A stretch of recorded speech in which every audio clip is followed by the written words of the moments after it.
Apex predator. High on cocaine. Out of its mind.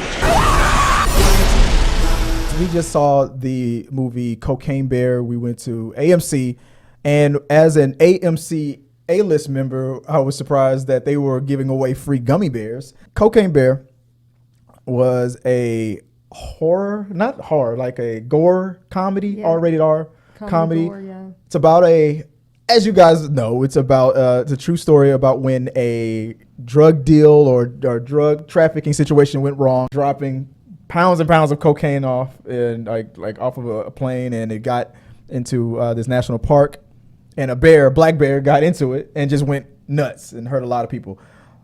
Directed by Elizabeth Banks, who I love as a director and an actress, but more as an actress than the director, I'm sorry to say.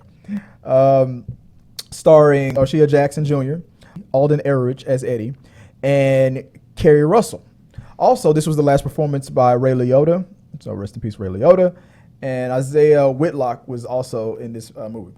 I usually am in a situation where I'm like, oh, that movie was so great. I don't know why it went straight to streaming. It should have gone to theaters. And this one should have. It was the opposite. Went straight to streaming. It should have. This felt like a Netflix kind of, and we were saying that when we left the theater, that's how we felt. And we looked up the person who wrote this movie, Jimmy Warden, and he has the experiences of his past writing background is movies that were on Netflix series or Netflix movies, like The Babysitter's horror comedy. And when I read that, I was like, wow, that made a lot of sense, because I enjoyed for what they were, those movies that he was a part of, that he wrote, but they don't, I guess his writing style is perfect for like streaming and TV, but it wasn't that strong. How did you feel about this movie? There were certain people who were very funny. Yeah, at certain times. That's the problem. But there was, what was his name? The guy that you like? You like the little boy who played Henry. Christian. The little boy Connery. Yes, was very, very funny. Was solid throughout. And then his character name was Stash. Aaron Holiday. He was the funniest thing. The best thing consistent from the first moment you see them all the way to the end. Those two characters were solid, entertaining throughout. This movie just was disjointed, and they say you can't really make a bad script good. I mean, you can do the best what you got, and that was basically what we felt like we were dealing with. A movie that was poorly written, and it felt like the director was Elizabeth Banks was doing the best with her comedy background to pull out the best performance that she can get out of everybody. But I just felt like the way it was laid out wasn't good. Some funny stuff just thrown together with some other stuff that didn't fit anywhere. And you're juggling two genres like gore and comedy. You also didn't. This movie's supposed to be in '85. That was another thing that me and Joy complained about. You totally could have just might as well. It was current times. The slang and the way people spoke was 2023. It was modern. It was modern time, and it was set in '84. And I remember, and you brought this up after watching, and you were like, "That's not how we spoke in the '80s. We're '80s, baby. We remember the '80s. We knew that." And that was one of the things that goes back to the writing. That goes back to that poor writing. You know what? We didn't even get to the best part. The best part of the movie was the bear. Everybody said that, and I agreed. Every scene with the bear was hilarious. It was crazy, and the kills and the gory part of it. They were entertaining. It was a lot of fun, but the bear only takes up about, I would say, 25-30% of the movie, which was interesting. Mm-hmm. If this movie was about a full-on hunt for this bear, and the bear was like Jaws, kind of getting away and picking people off, that probably would have been a more entertaining thing. But it was juggling trying to be gory, funny with dealing with this bear situation, and are these gangsters gonna get away with this crime? Are these cops gonna catch these criminals? Somehow no one manages through all of these deaths and calling of 911 and all this other stuff. Somehow no one manages to call a game warden or whoever it would be that would tranquilize a bear or shoot a bear. Never, not at any point in the movie were any people on the way to, or show up or anything. To It get seemed, the bear. yeah, it didn't seem like. It was weird that everybody who was in a situation where they could radio for help, cops, paramedics, the park ranger, they conveniently, the bear was able to get them. And I mean, you could say, okay, this was in the 80s. Nobody had cell phones. Well, she but called 911 and they showed up. The ambulance showed up. Now, you but would the only thing that she reported. No, she didn't. No, the park ranger didn't call. Remember, it was actually the punk kids that called one, and they didn't know. They didn't know a bear was. The paramedics never came back with anybody. Somebody's gonna be like, right. Where your paramedics were called out. Yeah, and would come and be like, well, someone needs to go find out what's going on because they've been gone for a long time. So unless this movie, and this movie didn't really take place within like a 30-minute pocket. It stretched out for some hours.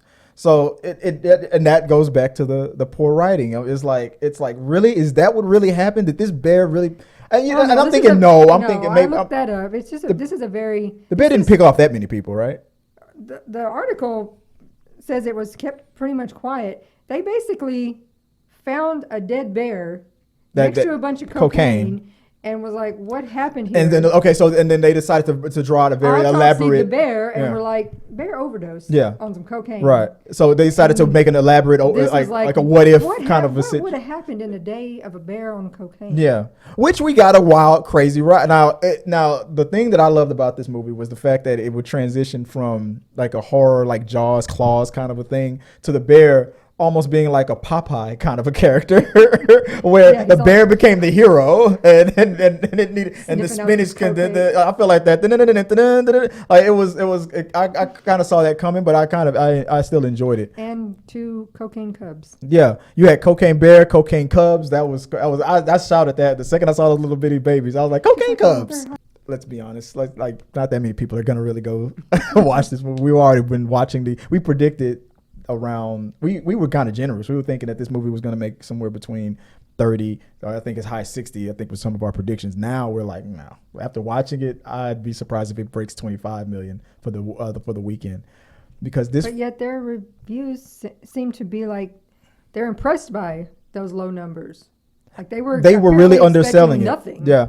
So I feel like this was a decent movie that should have debuted on like a streaming platform, Peacock, or something. Most of the budget was on the CGI. Yeah, of the bear, and which they did a good job on the CGI. Yeah, pretty realistic. The kills and the reactions to this bear were funny, and they did a great job with that. It's just the overall fun factor of it. It felt like it only depended on the bear scenes, and there wasn't enough of that going on. And it may be. I mean, I guess we're saying we're old people. Maybe for the younger crowd, I heard cheers and some all right, yeah, every so often from the audience. This is the kind of movie you get high and go party. Like if you want to just. I heard some people clearly enjoying it. They're all like, yeah, all right. If you want to get high, get drunk or something, go out and chill out and watch some gore, go for it. But overall fun factor. I mean, it's at the moment right now. We check the ratings. It's at like a 71% critic rating on Rotten Tomatoes. That's what the critics are averaging on the fun and the like factor on it. And for all the people who think that the critics and the audience are never in sync, it's virtually the same. 74% audience. So it's one of those situations where the critics and the people are pretty much on the same page. Overall, I was whelmed. I had a decent time with it. Not one that I would recommend. But I'm looking forward to Evil Dead Rise. I saw that trailer again. That was awesome. Can't wait to see that. No, we'll not be watching that. But Cocaine Bear, Cocaine Cubs, I don't feel like we're going to get the Cocaine Cubs sequel. And if you've seen it, share your thoughts. What did you like about Cocaine Bear? What did you hate about it? Share your thoughts below in the comment section. Hit the thumbs up button. Let us like this video and subscribe if you want to become a subscriber. And don't forget to watch us on The Rundown when we talk about entertainment news and more reviews here on our channel. Thanks, guys. Until next time, have a good one.